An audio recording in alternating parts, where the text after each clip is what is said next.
response to a lot of your feedback. And clearly this was an area that a lot of you were becoming quite frustrated with in terms of your 10-10 commitment and other commitments as well, that you have to reduce your carbon emissions. And really, we see 10-10 as an opportunity for us to gather together in this way and bring different organisations, not-for-profit and commercial, together, with different expertise, so that we can all benefit from it. So produced with Arup and Lesen. If you have any ideas for further 10-10 checklists, then we'd be willing to put some ideas together. So what we realised we needed to do was a movement that actually pointed at the problem and pointed at the solution in terms of energy efficiency in all workplaces. So we're looking at offices, schools, hospitals, prisons, right through. To date, the majority of our work's been on commercial office spaces.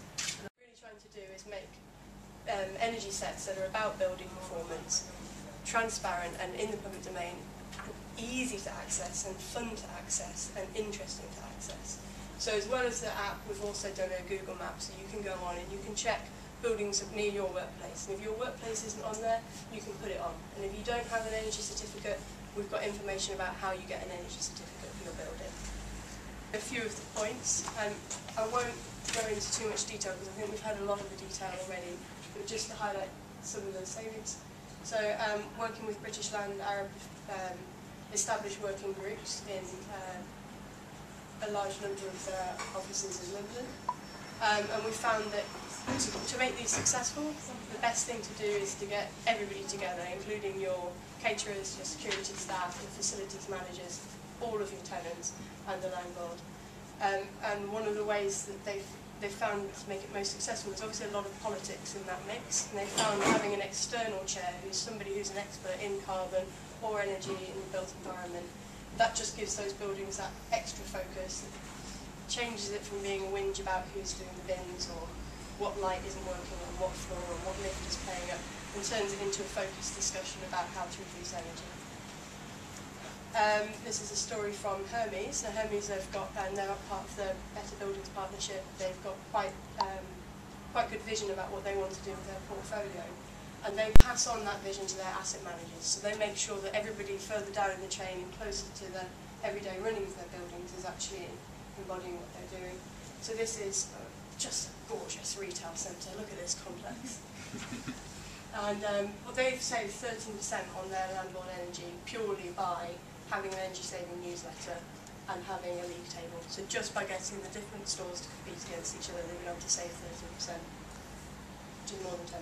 So really hard to get consistent data. Obviously, if you're comparing this year with last year the cold snap was worse, the weather was worse. It's not just that, like this year you might have had, probably a lot of us have got 10% less staff than we had the year before, so our occupancy rates have changed, the way that we're using our buildings have changed. So by comparing it by kilowatt hours per employee rather than by per metre squared, you're going to find it much easier over several years to be able to trace how you're doing with your energy use. If you've got the clever little cards that you keep to get into your building, you can get security to give you the information about who's been in and out of the building. So finally, last one. This is an example from Arup. We've got our own Green Committee over Green. It's just voluntary, it's employees who really care about sustainability. And we found, just on the graph, this is our Watford office, that just install energy efficient light bulbs. You use 50% of the energy. We all know it, but there's a graph that proves it. We found the payback on that is 2 years, so it made complete sense to do it. Another thing is Night Watchman, which is a little piece of software you can put on so that all of your PCs will close down at a certain time of night. Just before they close down, they pop up, they say, "Are you still at work? It's 7 PM. If you are, click yes, and you click yes, and then you obviously can carry on using your PC, but the majority of people aren't still at work, okay, and we close it down. Night Watchman paid for itself in 9 months, so there are some things that will pay back in a year. So yeah, that's just a really quick skip and jump through a few examples of the sheets that we've had.